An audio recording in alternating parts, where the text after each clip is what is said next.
wabarakatuh. Halo semuanya, kembali lagi bersama aku. Nah, seperti biasa kita akan membahas soal, dan kali ini kita akan membahas tes kemampuan akademik, yaitu pelajaran biologi. Dan babnya kali ini itu adalah bab sel. Dulu di kelas 11 tentunya kita sudah belajar tentang sel ya teman-teman. Kita dulu tuh belajar sel hewan sama sel tumbuhan, tapi di video kali ini kita akan fokus ke sel tumbuhan. Jadi teman-teman, sel tumbuhan itu adalah unit terkecil penyusun tumbuh-tumbuhan. Nah, uniknya juga sel ini itu punya bagian yang gak dimiliki sama sel hewan. Ayo apa? Dan di sel tumbuhan ini punya yang namanya dinding sel dan kloroplas. Dimana di kloroplas ini adalah tempat terjadinya fotosintesis alias proses tumbuhan membuat makanannya sendiri lewat bantuan cahaya matahari. Nah, di sel tumbuhan ini juga punya yang namanya vakuola yang berfungsi untuk menyimpan air dan nutrisi. Jadi, sel tumbuhan itu ibarat sebuah pabrik mini yang super sibuk, di mana dia tuh bisa memproduksi makanan, menyimpan cadangan, menjaga bentuk tubuh tumbuhan. Tanpa sel, tumbuhan tidak akan bisa berkembang dan tumbuh, dan juga tidak bisa memproduksi oksigen untuk kita teman-teman. Nah, meskipun kecil, jadi sel tumbuhan ini punya peran penting banget. Tanpa mereka nggak akan ada sayuran hijau, buah segar, dan juga oksigen yang kita hirup saat ini. Nah, untuk lebih jelasnya lagi, aku bakal tayangin sebuah video tentang sel tumbuhan ya teman-teman. Kalian simak baik-baik, oke?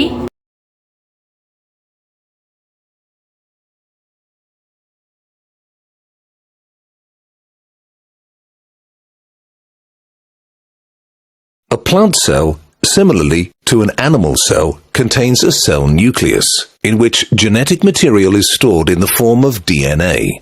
Inside the cell nucleus there is the nucleolus. It is a granular body built of protein and ribonucleic acid, RNA, in which, inter alia, ribosomes are produced. Ribosomes are organelles involved in the synthesis of proteins. Some of them are attached to the endoplasmic reticulum. Others are freely suspended in the cytoplasm. The cytoplasm is a liquid suspension filling the cell, which contains various organelles. One of them is the endoplasmic reticulum. It has the shape of a labyrinth surrounding the nucleus. One part of the ER is called rough, and the other smooth endoplasmic reticulum. The Golgi body is the cell repository. The substances produced in it are stored there and then transported to other parts of the cell. Among the more complex organelles are the mitochondria, in which cellular respiration takes place. Their number, size and shape vary depending on the cell type. Each plant cell is surrounded by a cell membrane. It acts as a barrier separating the cell from the external environment. A plant cell also has a number of unique features. The cell wall, which is composed of multiple cellulose layers, is a characteristic feature of a plant cell. Its rigid structure serves as a frame that gives the cell a regular shape. The cell wall protects the cell against water loss, while allowing the flow of various substances from and into the cell. The plant cell can use solar energy as fuel for the production of the organic compounds it needs.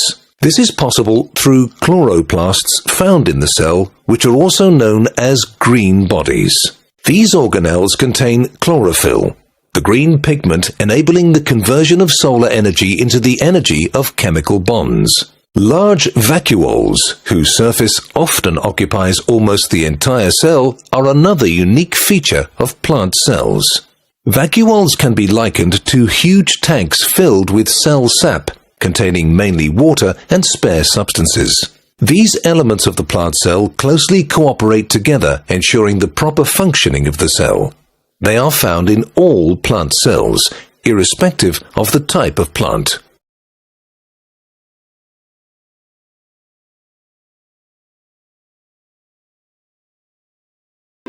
Nah, itu dia teman-teman tadi sekilas video tentang sel tumbuhan.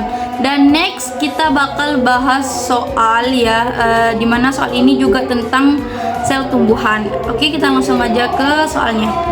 Kita langsung aja ke slide-nya. Nah, soalnya itu ada seorang ibu ingin mengetahui cara yang cocok untuk membuat kentang lebih empuk sebelum digoreng. Lalu ia melakukan sebuah percobaan. Dia memotong kentang seperti stik sama besar, teman-teman. Kemudian 3 potong kentang masing-masing dimasukkan ke dalam 3 wadah air yang berbeda selama 60 menit. Ketiga wadah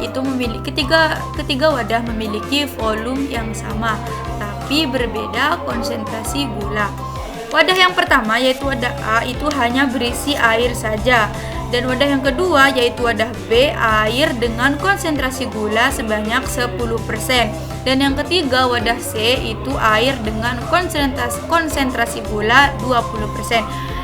Berdasarkan pemahamanmu tentang transport zat pada bab sel tumbuhan, kentang di wadah manakah yang akan lebih empuk dan kenapa alasannya? Ini dia pilihan jawabannya. A. Tidak ada yang empuk karena gula dan air tidak memengaruhi kentang. B. Wadah A karena air itu cenderung masuk ke sel-sel kentang. Dan yang C, wadah B karena larutan gula hipertonis dibandingkan cairan pada kentang. Yang D, wadah C karena larutan gula menyebabkan penurunan tekanan turgor. Yang mana nih jawabannya? Kita ke pembahasannya ya. Jadi teman-teman, ketika sebuah kentang itu dimasukkan ke dalam wadah dengan larutan gula, akan terjadi yang namanya proses osmosis. Nah, proses osmosis ini adalah perpindahan molekul pelarut, yaitu air, dari larutan hipotonis ke larutan hipertonis melalui membran semi-permeabel. Jadi, larutan yang konsentrasinya rendah akan berpindah ke larutan yang konsentrasinya tinggi, teman-teman. Jadi, saat kentang direndam dengan larutan gula yang 10% dan yang 20%, itu akan terjadi perpindahan air secara osmosis dari sel-sel yang ada di dalam kentang keluar menuju larutan.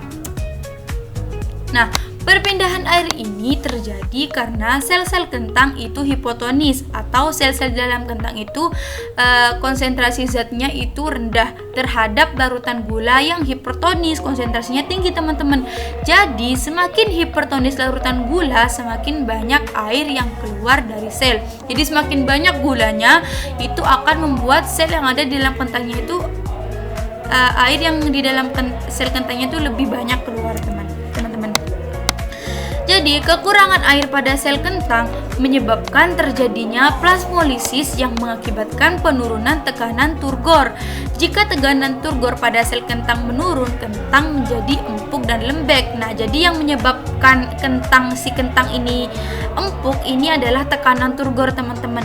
Sedangkan pada kentang yang direndam dengan air biasa yang tadi malah kebalikannya, air yang berpindah dari larutan ke dalam sel kentang karena sel kentang lebih hipertonis dibandingkan air. Nah, akibatnya isi sel itu bertambah sehingga menyebabkan potongan kentang menjadi lebih keras dan beratnya akan bertambah, teman-teman. Jadi kalau cuman air aja itu nggak bakalan bikin si kentangnya itu empuk, malah yang ada kentangnya akan jadi lebih keras dan beratnya akan bertambah, teman-teman. Jadi otomatis kentang yang lebih empuk adalah kentang yang tekanan turgornya paling rendah, yaitu kentang di wadah C. Nah, makanya jawaban yang paling tepat itu adalah D. Dimana udah paham kan sekarang kenapa sih kentang itu ada yang keras, ada yang lembek, terus juga ada yang empuk. Jadi penyebabnya itu adalah tekanan turgor, teman-teman.